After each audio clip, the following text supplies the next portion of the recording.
What comes to mind when you hear the word Mongols? Are you familiar with the conquests of Genghis Khan or the Silk Road? Get ready to immerse yourself in the fascinating history of this nomadic people who changed the course of history.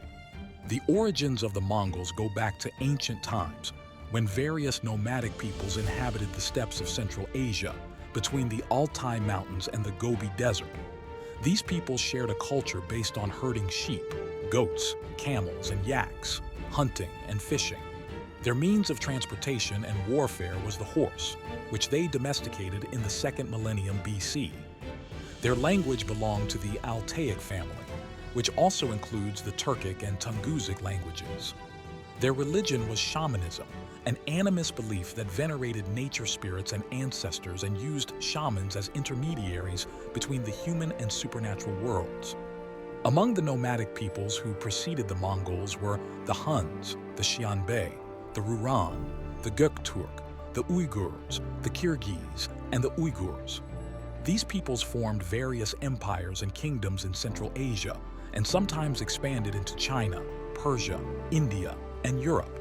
However, they also suffered invasions and migrations from other peoples, such as the Chinese, Tibetans, Arabs, Tajiks, and Khitan. These historical processes caused ethnic, cultural, and linguistic mixtures among the nomadic peoples, making it difficult to identify them precisely. The Mongols themselves emerged as a confederation of tribes grouped into clans, according to their mythical or historical origin. The main Mongol clans were the Borjigin, the Taichiud, the Jalayir, the Kongirat, the Menghud, the Naiman, the Merkin, the Taichiud, and the Tund. Each clan was led by a chief or khan, who was elected by a council of elders or kurultai. The Mongol clans competed and allied with each other, and also with other nomadic tribes, such as the Tatars, Karaites, Oirates, and Uyghurs. The Mongols were distinguished from other nomadic peoples by their alphabet, which was derived from the Uyghur, and by their code of laws called Yasa, which regulated the social, political, and religious life of the Mongols. The Mongols lived in felt tents called yurts, which they could easily dismantle and transport. Their diet was based on meat, milk, and milk products from their animals, and also on fermented alcohol from mare's milk, called airbag. Their clothing consisted of tunics, pants, boots, and fur, or felt hats, which protected them from the cold and wind. Their weaponry included compound bows, swords, spears, axes, knives, and leather or metal armor. Their art was manifested in music, dance, poetry, goldsmithing, pottery, and painting. The Mongols were a warlike people who raided and plundered against their neighbors and also defended themselves against external aggression. Their military strategy was based on mobility, discipline, loyalty, ferocity, and adaptability. Their army was organized in units of 10, 100, 1,000, and 10,000 men, called Arban, Jagan, Mingan, and Tumen, respectively. Mongol soldiers were expert horsemen and archers who could shoot their arrows in any direction and at high speed. They also employed siege machines, such as catapults and blunderbusses, which they learned from the Chinese and Persians. The personage who unified the Mongols and changed the course of history was Temujin, who was born around the year 1162 into the Borjigin clan. His father, Yesuge, was the Khan of the Mongol Confederation but was poisoned by the Tartars when Temujin was only 9 years old. Temujin had to struggle from a young age to survive and claim his inheritance, facing internal and external rivals. He made alliances with other chieftains such as Togril, the Khan of the Karaites, and Jamuka, the Khan of the Jadaran. He also married Berta, the daughter of the Khan of the Ongirat, who bore him 4 sons, Jochi, Chagatai, Ogade, and Tolui. Temujin proved to be a charismatic leader, a brave warrior, and an astute strategist. He was able to attract to his cause many warriors from other clans and tribes who followed him because of his fame and generosity. He also knew how to take advantage of the weaknesses of his enemies, who were divided and at odds with each other. Thus, Temujin managed to defeat his main rivals, such as the Tartars, the Merkites, the Naimans and the Karaits, and to subdue the other tribes, such as the Oiratis, the Uyghurs, and the Tangut. In 1206, after defeating his adversaries and unifying the Mongols and other nomadic tribes, Temujin was proclaimed Genghis Khan, meaning King of the Earth or Universal King, at a Kuriltai held on the Onan River. Genghis Khan established a code of laws called Yasa, which regulated the life of the Mongols and gave them a common identity. He also reorganized the Mongol army based on units of 10, 100, 1,000, and 10,000 men, called Arban, Jagan, Mingan, and Tumen, respectively. Mongol soldiers were expert horsemen and archers who used composite bows, swords, spears, and axes. They also employed siege machines, such as catapults and blunderbusses, which they learned from the Chinese and Persians. The Mongol army was characterized by its mobility, discipline, loyalty, ferocity, and adaptability. Genghis Khan was not content with unifying the Mongols, but had ambitions to conquer the world. To this end, he launched a series of military campaigns that led him to create the largest contiguous empire in history, stretching from Eastern Europe to the Pacific Ocean, and from Siberia to Mesopotamia, India, and Indochina.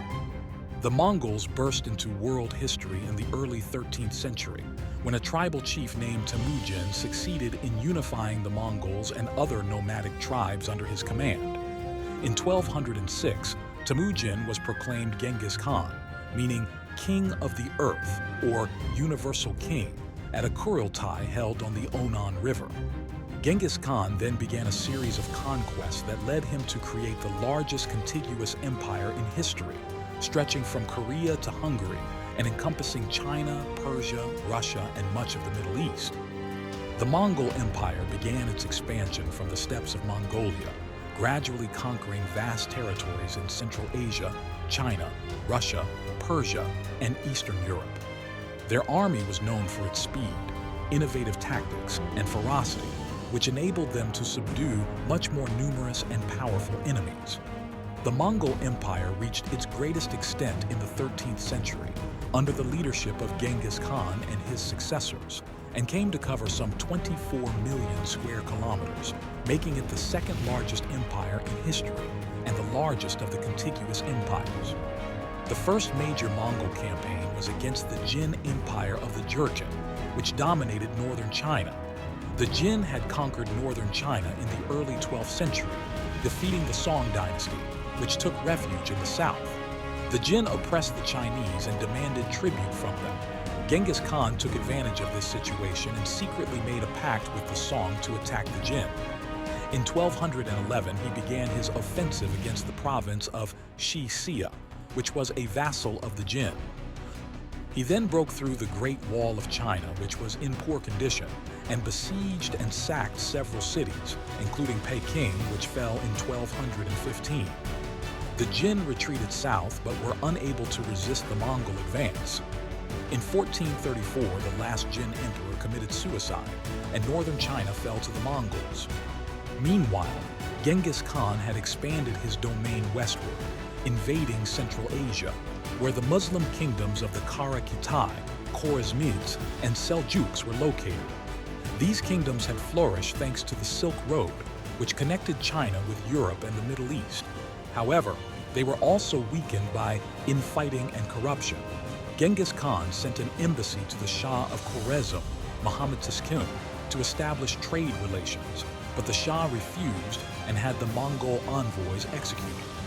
This provoked the wrath of Genghis Khan, who launched a campaign of revenge in 1219. The Mongols razed Khwarezm's cities, such as Bukhara, Samarkand, Merv, and Nishapur, killing millions of people and destroying works of art and culture. The Shah fled but died on an island in the Caspian Sea in 1220. The Mongols continued to advance into the Caucasus and Russia, where they confronted the Russian principalities, which were divided and under the yoke of the Polovitsians, a Turkic tribe. The Mongols defeated the Russians and the Polovitsians at the Battle of the Khalkha River in 1223, but did not continue their conquest, but returned to Central Asia. Genghis Khan died in 1227 without having completed the conquest of China. His empire was divided among his 4 sons, according to Mongol tradition. Jochi, the eldest, received the lands west of Lake Baikal, which formed the Golden Horde. Chagatai, the second, received the lands south of Lake Baikal, which formed the Chagatai Khanate. Ogadai, the third, was elected Great Khan and received the lands east of Lake Baikal, which formed the Mongolian Khanate. Tolui, the youngest, received the lands north of Lake Baikal, which formed the Khanate of Siberia. The descendants of Genghis Khan continued his work of expansion, following his will to conquer the world. Ogadai resumed the invasion of Russia, which remained under Mongol rule for more than 2 centuries.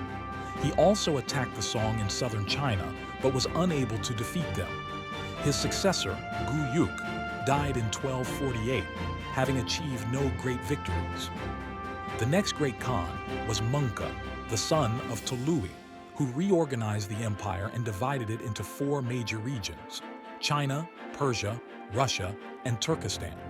Mongol launched 2 major offensives, one against the Song, led by his brother Kublai, and the other against the Abbasids, led by his brother Hulagu. Kublai succeeded in conquering southern China in 1279 after a long and bloody war, and founded the Yuan dynasty, which ruled China until 1368. Hulagu conquered Persia, Iraq, and Syria, and destroyed the Abbasid Caliphate in 1258 when he took Baghdad and killed the last caliph, al-Mustasim. He also founded the Ilkhanate, which lasted until 1335. However, he was unable to conquer Egypt, where the Mamluks inflicted a severe defeat on him at the Battle of Ain Jalut in 1260. Mongol died in 1259 during the siege of a Chinese city. This triggered a civil war between his brothers Kublai and Arik Boga, who disputed the title of Great Khan. Kublai emerged victorious in 1464, but his authority was not recognized by the other Khans, who declared themselves independent. Thus, the Mongol Empire fragmented into 4 Khanates: the Golden Horde, the Chagatai Khanate, the Mongolian Khanate, and the Ilkhanate. These Khanates maintained a certain cultural and diplomatic unity, but also came into conflict with each other. In addition, they had to face rebellions of the subjugated peoples, who took advantage of the Mongol weakness to regain their independence. Thus, the Mongol Empire went into decline and gradually disappeared between the 14th and 15th centuries. The Mongol Empire was one of the greatest enterprises in history, transforming the world of its time. The Mongols forged a path for the interconnection between the cultures of the conquered peoples, allowing the exchange of knowledge, goods, and customs between East and West. This mixing of cultures allowed the development of new technologies, the establishment of international trade relations, and the creation of a new culture. Thus, the Mongol Empire not only had a political landscape, but also intellectual and cultural landscapes. The Mongol Empire, which had reached its maximum extension in the 13th century, went into decline and gradually disappeared between the 14th and 15th centuries. The causes of its fall were diverse, but can be summarized in 3 main factors: political fragmentation, cultural assimilation, and the resistance of the subjugated peoples. The political fragmentation began with the death of Mongol, the 4th Great Khan, in 1259 during the siege of a Chinese city. This triggered a civil war between his brothers Kublai and Arik Boga, who disputed the title of Grand Khan. Kublai emerged victorious in 1464, but his authority was not recognized by the other Khans, who declared themselves independent. Thus, the Mongol Empire was divided into 4 Khanates: the Golden Horde, the Chagatai Khanate, the Mongolian Khanate, and the Ilkhanate. These Khanates maintained a certain cultural and diplomatic unity, but also came into conflict with each other. In addition, they had to deal with succession disputes and palace intrigues, which weakened their internal cohesion and military capacity. Cultural assimilation occurred when the Mongols adopted the customs, laws, religions, and languages of the peoples they had conquered. This was especially notable in China, where Kublai founded the Yuan dynasty, which ruled the country until 1368. The Mongols adopted the administrative system, Confucianism, Buddhism, and Taoism of the Chinese, and mixed with them. The same happened in Persia, where Hulagu founded the Ilkhanate, which lasted until 1335. The Mongols adopted Islam, Persian, and Iranian culture and merged with the Persians. This cultural assimilation caused the Mongols to lose their original identity, their warrior spirit, and their loyalty to the Great Khan. The resistance of the subjugated peoples manifested itself when the Mongol Khanate went into crisis and lost their power. The people who had suffered oppression and exploitation by the Mongols seized the opportunity to revolt and regain their independence. Thus, in China, the peasants led by Zhu Yuanzhang rose against the Yuan dynasty and overthrew it in 1368, founding the Ming dynasty. In Persia, the Turkmen led by Tamerlane revolted against the Ilkhanate and destroyed it in 1335, founding the Timurid Empire.